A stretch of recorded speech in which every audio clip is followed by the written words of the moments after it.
My name is Leanne Alexander. I'm coming to you from Pentecostal Publishing House today. I want to talk to you about making room for God to move in the classroom. Now, obviously we all want that to happen, but stop and ask yourself, do I create an opportunity for that to happen? I sometimes call it a Selah moment, and that's really because in our curriculum called the Discipleship Project, we intentionally end every age level with a section called Selah, and in that section we provide instructions on how to have a time of prayer. It's amazing how we can get so caught up in the routine of class that sometimes the very point that we're trying to get to, we just skip right over. So I'm asking today for you to take a look, honestly evaluate your class and what's happening when class is over.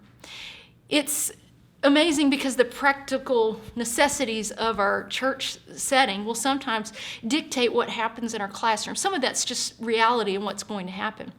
But what can we do to be intentional about structuring our class so that we are prioritizing the move of the Spirit? What this might look like for a children's class is that we intentionally stop in time to have a time of prayer. Now, probably you're already having a time of prayer somewhere in class. I'm sure that you will have maybe a prayer activity where children gather around a prayer bulletin board and you pray for needs, or maybe you have a time where you take requests and, there's the pray for my puppy that's sick and pray for grandma, and that's all wonderful. I don't make light of that.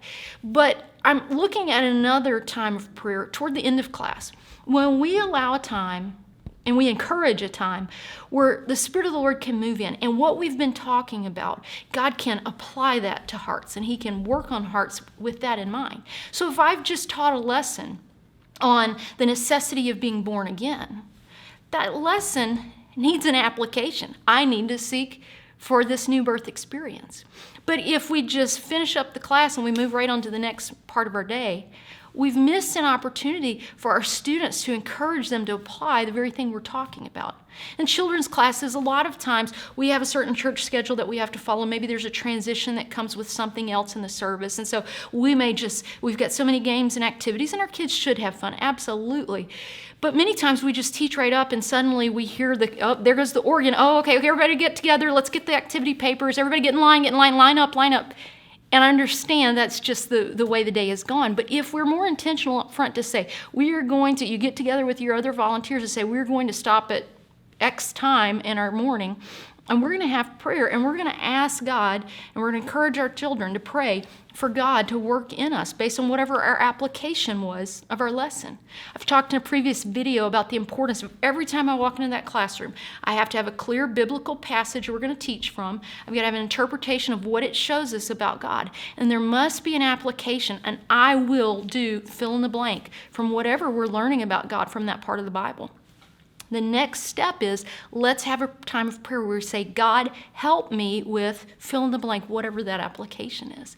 And let the Spirit of God come in and make this lesson material that we've been studying about come alive in the hearts of our students. It's no different with youth. We, of course, want to have more discussion there. We're having a lot of interaction, I hope, in our youth classes.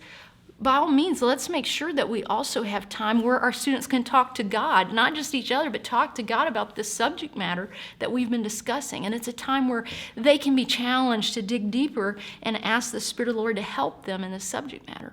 Unfortunately, for many of our children and our youth, and I'll even say perhaps some of our adults, the only time they may be having spiritual conversations and times of digging deeper into the Spirit and seeking transformation and asking God to change them may be within the walls of the church. So our classrooms, when we are teaching, must include moments where God can move in and transform lives based on what we've been talking about.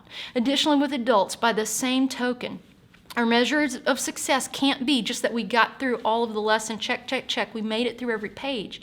But it's got to be that because of what we've talked about or discussed or presented or whatever way you teach in your adult setting, we have created an opportunity and we've pushed and encouraged an application, and then we make room for the Spirit of God to move in and to change lives. That's what it's all about ultimately.